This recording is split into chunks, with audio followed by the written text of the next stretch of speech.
Hi everyone, so I'm sure most of you know of Elliot Hulse. Not too long ago, he was one of the biggest fitness YouTubers, but then out of nowhere he quit, he disappeared for a while. But then when he came back, he just became completely insane. And just last year, he did an interview with London Real where he said that women should not have a right to vote. Yikes. So now this guy who believes that half the population should have their basic human rights taken away is making videos giving relationship advice, and some of these videos have interesting titles. Don't be friends with women. When your woman disrespects you. When your ex-girlfriend is riding the cock carousel. So we're just going to go through all of these videos and pick apart some of Elliot's not so wise words on relationship advice.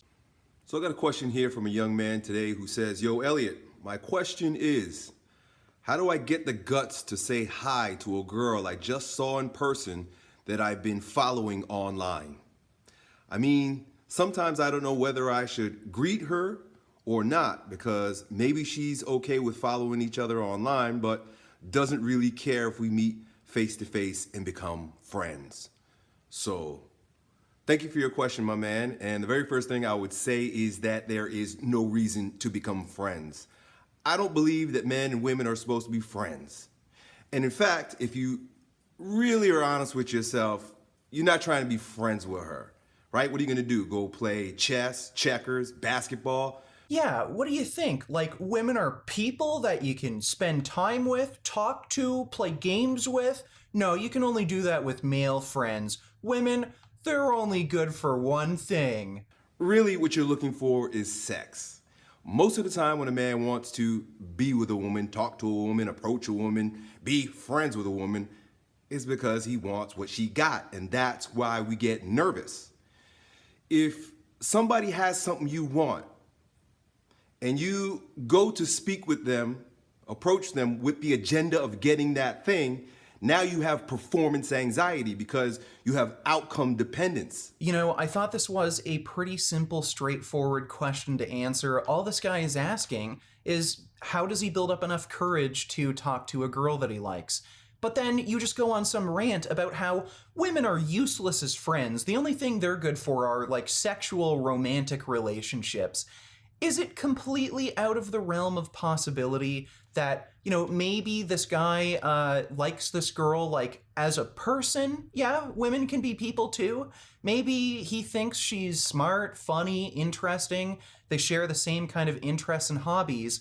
And he just, like, genuinely wants a friend like this that he can spend time with. But no, like, the only reason he'd want to talk to a girl is to get that pussy. Is the inverse also true? Like, if a girl was interested in talking to a guy, is she just after that dick? Like, my God, this guy is actually trying to give relationship advice. If you really want to speak to this woman, you really actually want to get to know her, ultimately you got to be honest about your objective. And my opinion is that it is best not to seek sex from women, not need sex from women. So, Elliot, is this what your grounding camps are all about? Is that why no women are allowed? You're teaching dudes not to get sex from women? But to seek the character of a woman and determine whether or not she's wife-worthy.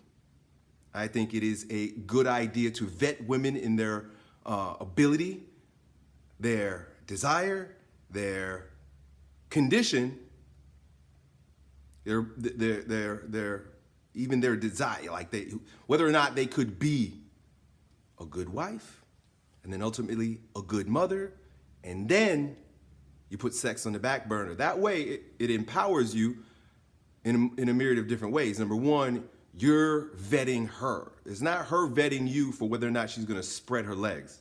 It's you checking her out to see whether or not she's worthy of being a woman that you would ultimately go further with. Not need something from, but see whether or not she's worthy of being your wife and the mother to your children. So this is just a bunch of insane, rambling nonsense. First of all, this guy wasn't asking you for advice on, like, how to find a wife, get married, have children. He was asking you a very simple, straightforward question. He was just asking you how to build up enough courage to talk to a girl he likes.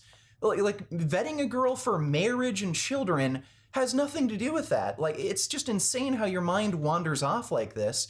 And secondly, what do you mean by vetting a woman to see if she's marriage material, if you'd want to have children with her? Like, this is something that's kind of difficult and complicated to figure out. It takes years, usually, to find out if you want to marry someone, have children with them. So, like, how about you just start off by answering his question, how to build up enough courage to talk to a girl, maybe see if he can even go out with her first, start some sort of relationship where they start dating, and then maybe see how things go from there. Maybe after like a few months or years, start thinking about, whether or not you actually want to get married and have children with the person. Crazy how your mind works like that. And lastly, I don't see how this kind of line of thinking, like, oh, don't think about sex, think about marriage. How does that empower you? Everyone wants different things from a relationship. I'm sure there's plenty of women who want to get married, have kids, and I'm sure there's plenty of women who want to have sex. So everyone wants different things. Everyone wants different things at certain points in their life. So how does not thinking about sex when you want sex empower you? It makes no sense. If you have no interest in making this woman your wife, then what else do you want from her? If you're honest, it's the sex. And I'm telling you right now, don't go chase women for sex, because you're going to put them on a pedestal, and you're always going to be needy, and you're always going to be wanting, and then you're going to be nervous. Be clear about what your intentions are. If it's for the sex, I say leave it alone. It's beta. It's unnecessary. It's about, most of the time, it's just about self-gratification, masturbating with a pretty girl's body. If you're really interested in her, it's not about being friends, because there's no reason for men to be friends. It's because you want to wife her. And so you have to have a standard for that. Hope that helps, dude. Talk soon, done. So at no point did Elliot actually answer this guy's question of, how to build up enough confidence to talk to a girl.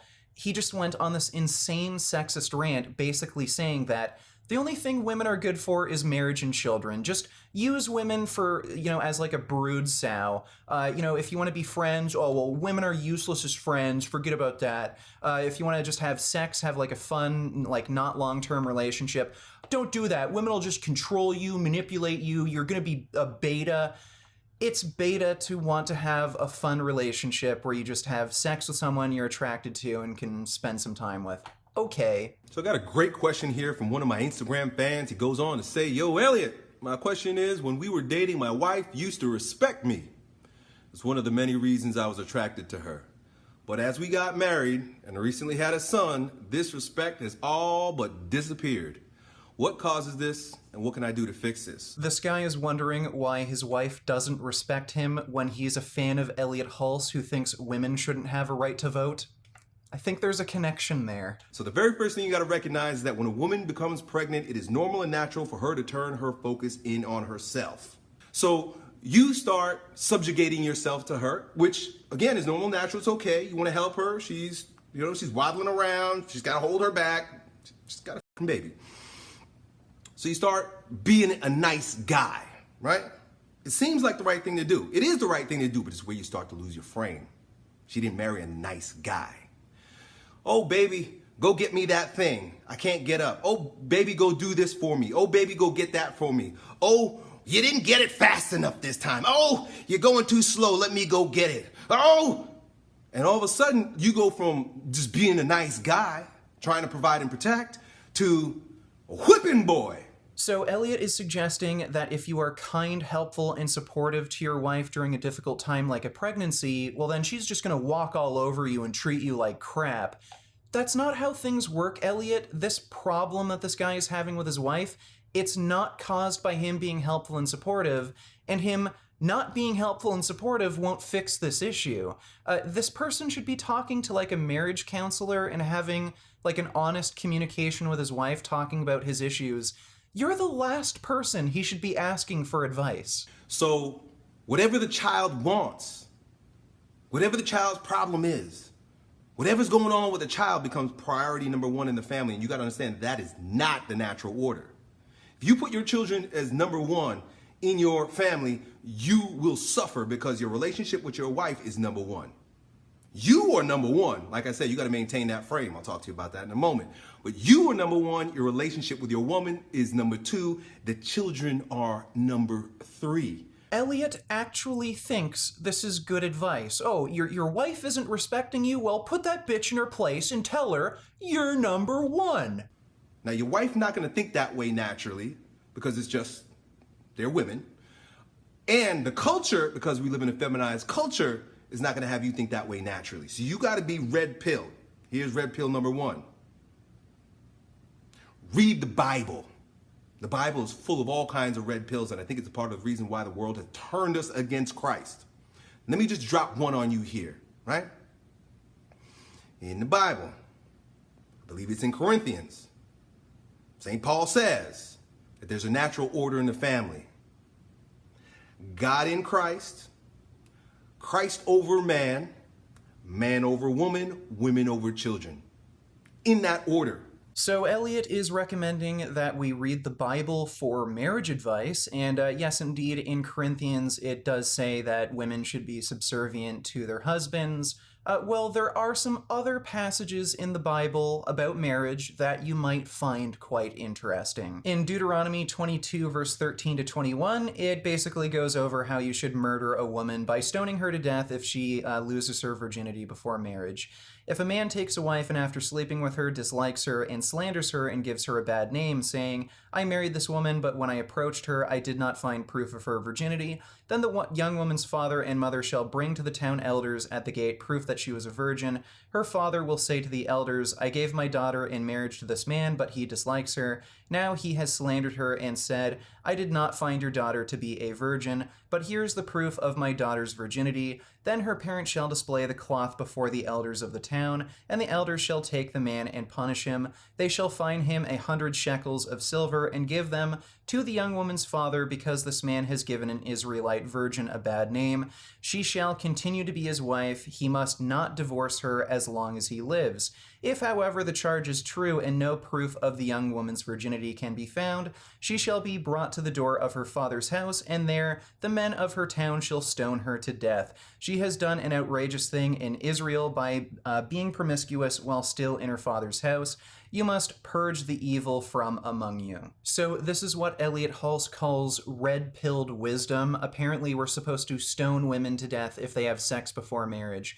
Elliot has 3 daughters, by the way. If one of your daughters, Elliot, had sex before marriage and she ended up getting married to someone and the guy she married was upset that she had sex before marriage, would you stone her? Would you be in favor of dragging her to your front door and whipping stones at her head until she died? One of the next verses in Deuteronomy also states that if a woman who isn't engaged decides to have sex before marriage, she has to be forced to marry that guy she had sex with. Well, again, Elliot, you have 3 daughters. There's a good chance that at least one of them will have sex before marriage.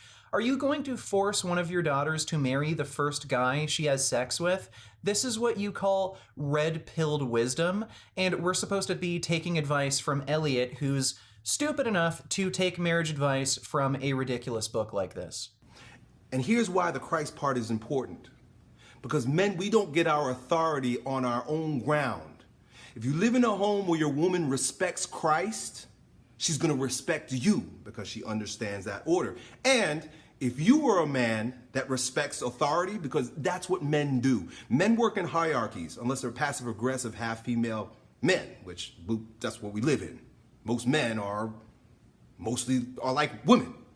But if you're a real man, you think in terms of hierarchy. That's why men do well in corporations and in military. Women do well in circles, sewing circles, yakking circles, circles. Men work in hierarchies, but we've been taught to eschew authority. Another reason why we've been turned against our fathers, we've been turned against our God, because they try to get us to believe that authority is a bad thing, but men don't operate well unless we look to authority and recognize our own authority. So Elliot is preaching about masculinity and teaching us how to be a real masculine man's man, but he's also telling us to be blindly obedient and subservient to a weak, skinny, pacifist hippie who is so afraid of committing any violence that he allowed people to torture him to death. And in fact, there are a number of passages in the Bible permitting slavery and demanding that slaves be subservient to their masters, so Elliot's this idea of manhood is being a subservient bitch slave. The very first thing you gotta do is at least bring it up to her. You gotta say, hey, sweetheart, when you talk to me that way, I don't like it. And I would really like if you would speak with me in a more respectful tone. Just be honest about it. You don't have to be angry about it. The worst thing you could do is be angry about it or show her your anger about it. Holy crap. So actual good advice for once. Yes, talking things through and communicating in a calm, respectful fashion. I'm surprised that someone who thinks that women are lower class citizens would actually come up with this. Yo, so today's question is, yo, Elliot, how do I go about forgetting my ex-girlfriend? Dude, so the very first thing I would assume, is that you're asking this question because your girl left you. You didn't leave her. If you left her, you probably wouldn't be asking this question. The fact that she left you opens up a whole new set of circumstances that you got to consider. So I'm going to share with you a few powerful concepts that I learned from Rollo Tomasi in his amazing book, The Rational Male. And the very first thing you got to start thinking about is the fact that women monkey branch, right? What does that literally mean? Like a monkey, right? If a monkey's swinging from one branch to another, if a monkey's holding on to this wood, before the monkey lets go of this wood, it's going to grab on to this wood.